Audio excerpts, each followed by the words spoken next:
Coming up on today's episode of Airborne-Unlimited, Airbus's Perlan 2 takes flight over Patagonia. Licensed modified RotorWay A600 on the way from Advanced Tactics Inc. Vans provides updates regarding defective parts.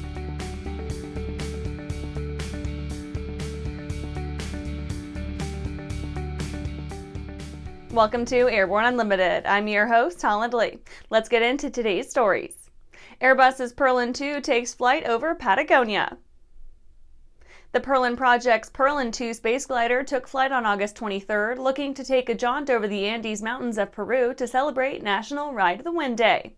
After 2.5 hours of flight, the Perlan 2 was making a good vertical speed of 8 knots at a pressure altitude of 45,500 feet. By the end, the Perlan 2 was able to reach a max altitude just north of 60,300 feet, taking the better part of 5 hours to hit their max altitude. The attempt follows a recent flight over Patagonia, testing out the aircraft's high and cold performance up to 60,000 feet. Unfortunately, the forecasts were correct, limiting the Perlan 2's performance with an absence of lifting conditions. The Perlan's best achieved lift was, quote, only 3 knots for only a few minutes, end quote, according to the team. On the upside, they managed to make the best of things and revise procedures and evaluate modifications. New instruments needed updating, a rebreather required some leak detection, and the crew enjoyed an emergency comms drill. The team managed to keep the chase helicopter in the air long enough to make the best of the golden hour for some beautiful in-flight photography of the experimental glider, marking off the second, somewhat successful mission. And after the break, jet belonging to Yevgeny Prigozhin reportedly shot down. Well, hello, fellow pilot. I'm John King. And I'm Martha King. You know, we've all had our flying lives disrupted lately. Well, King Schools is here to help you stay up to date with courses that you can access on your desktop, iPad, or iPhone. If you'd like a refresher or just want to expand your aviation horizons, we have a course for you. So head over to kingschools.com/Rusty today for details. Throughout the globe, Piper Aircraft has hand-selected the very best in company representation, service, and support. From first inquiry to acquisition to product support, Piper Aircraft ownership is seamless and worry-free. Piper Aircraft authorized dealers, factory trained, factory connected.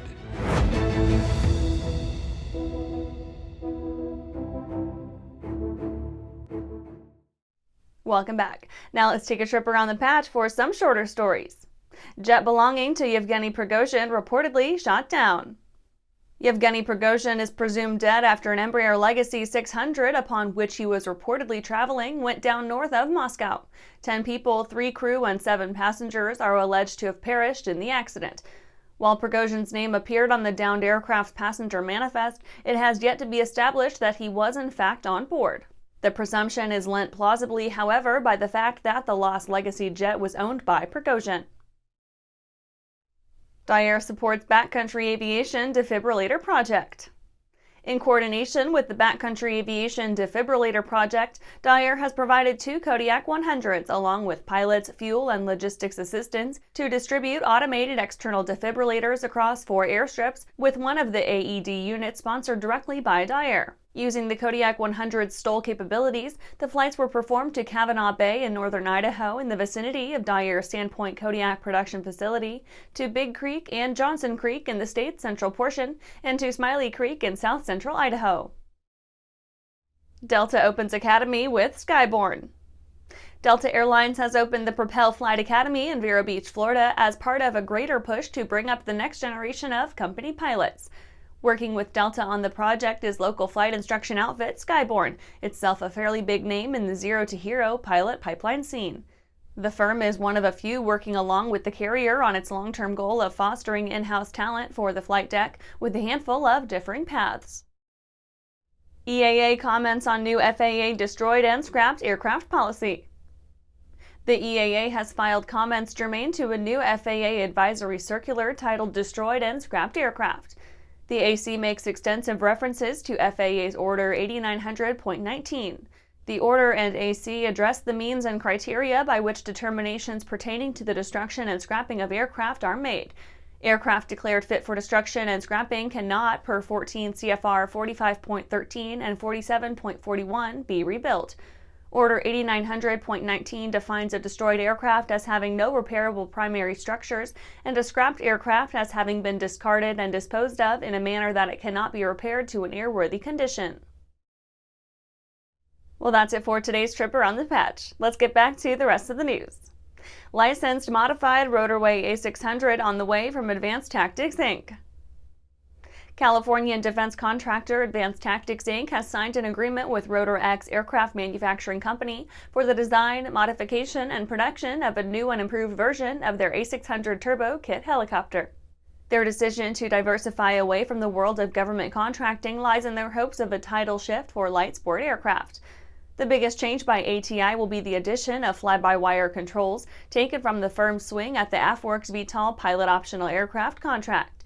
The new aircraft, named the ATRX-700 when produced by Advanced Tactics, Inc., will use all the major A600 turbo systems in its manufacture while integrating a larger, more spacious cockpit, fuel tanks, and simplified fly-by-wire controls.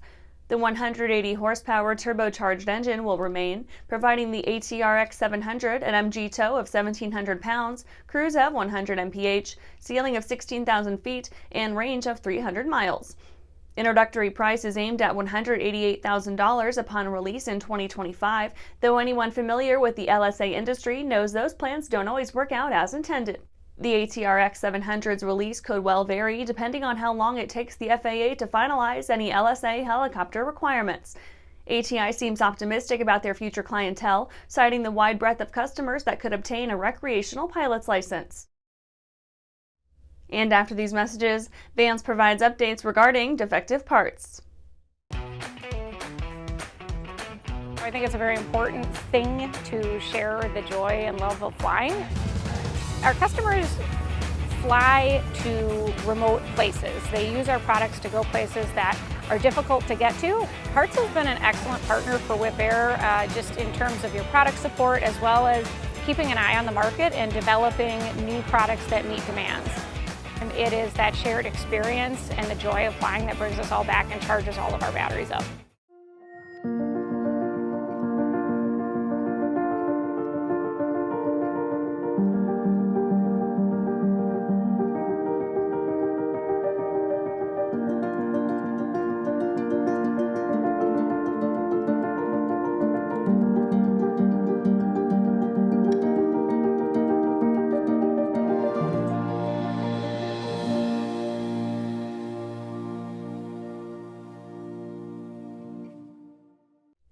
Welcome back.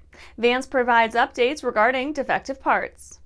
In early 2022, Vans Aircraft commenced subcontracting the manufacturer of select aircraft parts to fabrication concerns utilizing laser cutting processes. Between February and June 2022, a significant number of Vans customers reported cracks having formed in parts with laser cut holes.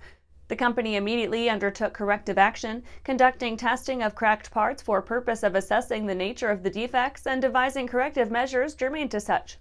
On August 18th, Vans provided another update. Quote, progress in the testing program has been good and is still ongoing. Complete wing structures have been tested as well as continued testing of specific materials, holes, dimples, and fasteners in combination. We anticipate launching a web-based portal interface in early September that will allow customers to select which laser cut parts they need to have replaced. The portal will specify which parts are on the laser cut list and the individual part counts for that associated kit. Customers will be able to specify which parts they wish to request replacements for and to submit their request to Vans Aircraft. More information about the portal will be released as we get closer to its availability. In addition, Vans published a reference document providing visual identification assistance for the purpose of identifying laser cut and punched parts, end quote. And that's our show for today. You can catch episodes of Airborne on YouTube, Roku, or Fire TV. Just search for Aero-News or Airborne, and don't forget to follow us on social media. Thanks for watching.